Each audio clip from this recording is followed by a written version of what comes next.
actually going to run a build of our game to demonstrate some of this stuff, and we may bounce back and forth between single player and multiplayer a little bit here. But Core Overload, I think we talked about it before, is a multiplayer space shooter, networked multiplayer. So right now we're connecting to our server over in ISI. We put a build up here just for today.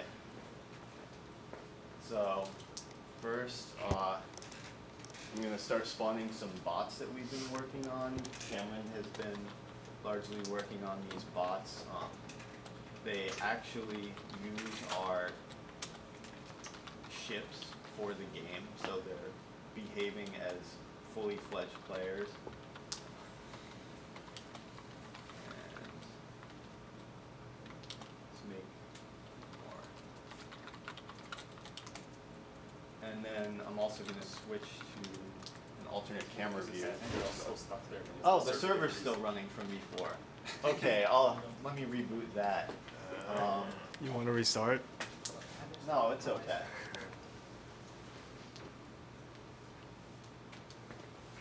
I've got my remote desktop right up here, so. And it's restarted. So yeah, those were bots from a previous game that we had running that we were testing earlier. So they do, since they're actually attempting to play the game from start to finish, capturing points and grabbing flags, they do get stuck on each other sometimes still.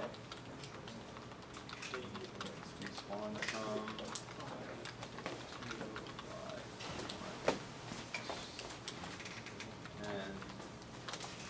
So the core goals for Network AI in this project, we want to implement practical stuff for our game. So right now we're in the directed spectator cam view, which existed previously, but has been now enhanced with all sorts of different AI methods of primarily HFSMs, but a few other decision-making factors. You'll notice it's kind of switching between ships right now. This switch is prioritized. It actually moves towards group of ships and ships that are fighting, and we'll attempt to stick towards the ships that are fighting instead of moving to other ships not doing anything we're interested in.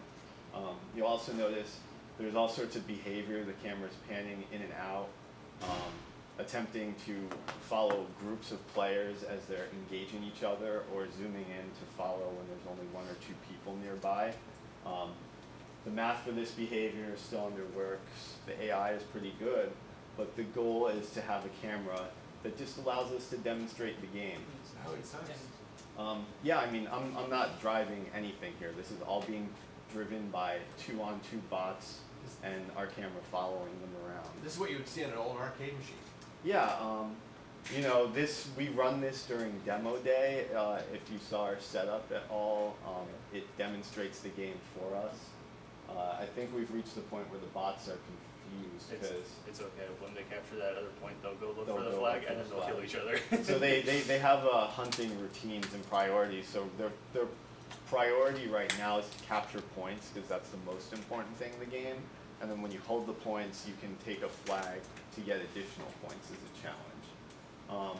And they'll just engage each other here. We can actually join in as players if you guys want to. If there's anything you want to go over particularly. If you want to talk about some of how the bots behave, I know you know the greater details. Cameron. I mean, right now, basically, as David said, they go for capture points, and then after that, they go for the flag, and they go to spawn after that to capture the flag. Eventually, we have to put in the boss code because they don't handle that. But the boss will appear, it'll shoot out like a bunch of particles and stuff, and whoever does the most damage to the boss will win. So it'll probably be something like he got stuck somewhere on the nav mesh, so that's good. The nav mesh on this is kind of really weird and complicated because sometimes it will decide that the best path is through obstacles, and I don't know why UDK has that, but that seems to have happened a couple times now. Right now, also, for the most part, ships aren't using abilities, so that's one of the main things I want to get in because that's one of the main parts of our game. I don't have it in this build, but there's 2 chassis right now. One's an invincibility chassis and one's a healing chassis. So if a bot has the healing chassis, it'll follow around players that need help, and if they're getting shot at with the invincibility chassis, they'll activate it so that they take less damage. Yeah. What else? There's also the new end game, which even I haven't seen yet, so I'll have to make them handle that once I figure out how that works. And then once that's done, I guess I'll keep playing with the nav mesh more so that they path better.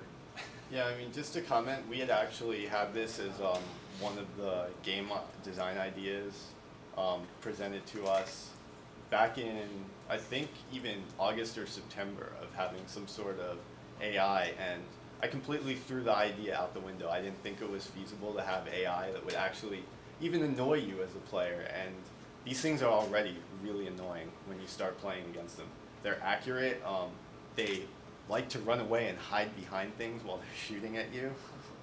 You can even see it here, so we're just going to improve it. I think with 8 weeks they can actually become some compelling opponents. So a way this game could be different from what you have now then is the AI is pretty good. If you could make it so that people had a tool to tailor the AIs, and then you just had AIs versus AI. Ooh, that's kind of cool. Okay, you know, so your whole thing is you drop your AI in there, he's got some special talents, some special sensors, and he goes and fights all the other AIs, and then you let just run forever. There's some games like that. Counter-Strike has AI like that, and they try and learn from playing against each Absolutely. other.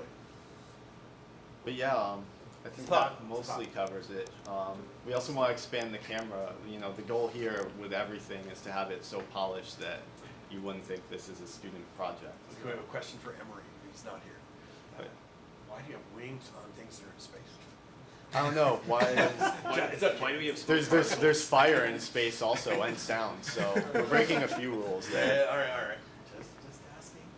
It's okay. It's design aesthetics. It would feel weird if they didn't have something. It would be really boring if they were just tubes, right? Yep.